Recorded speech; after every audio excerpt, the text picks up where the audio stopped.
In the following list, underline all units that are SI base units. SI base units are the ones that are not derived from any other unit. They are themselves the fundamental units. And we know if you remember your fundamental units, kilograms, which is a unit of mass, is a fundamental unit, and amperes is also a fundamental unit, which is a unit for current, right? And these are fundamental base quantities. What about degrees Celsius? It is a unit for a fundamental base quantity temperature, but the SI unit for that quantity is kelvins. So degrees Celsius will not be the answer. How about newtons? Newtons is made up of kilograms meters per second squared. Clearly, it is made up of more than one SI base units, which means it is not itself a SI base unit and it's a derived quantity or a derived unit. So hence the answer should be on the kilograms and amperes.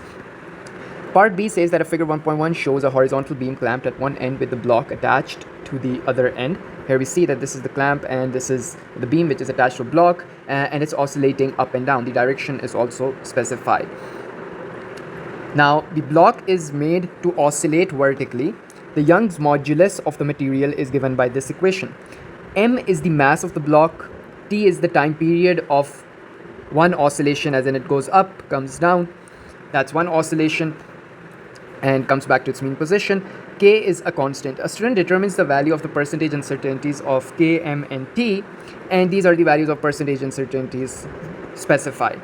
In K, it's plus minus 2.1, M plus minus 0.6, T plus minus 1.5. The student uses the values of K, M, and T to calculate the value of E as this. So he computes the value for the Young's modulus as well.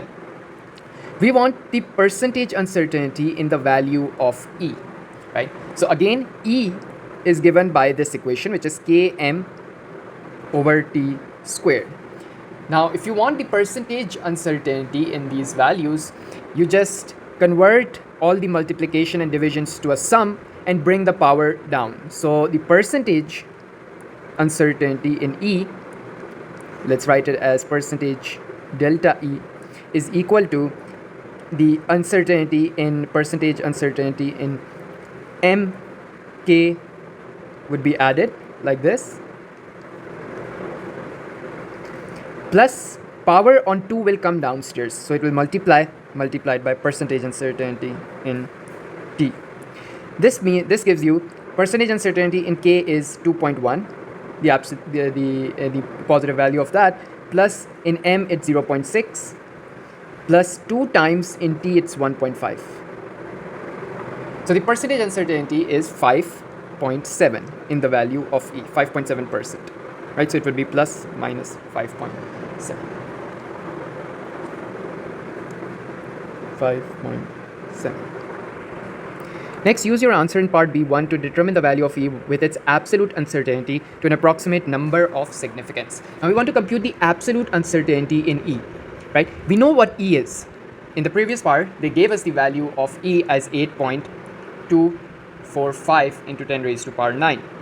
The absolute uncertainty is given by the percentage uncertainty in that quantity multiplied by the quantity itself, right? And by this percentage uncertainty, I mean you divide it by 100 as well, right? So this gives you, remember 5.7 was the percentage uncertainty divided by 100 multiplied by this value of E, 8.245 into 10 raised to power 9. So if you do the math, this gives you an absolute uncertainty of 4.7 into 10 raised to power 8 pascals. Now,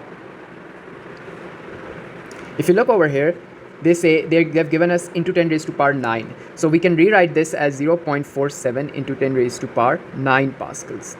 Now this is in agreement with this thing, but about the value of E, E is also into 10 raised to power 9. So this would be 8.2.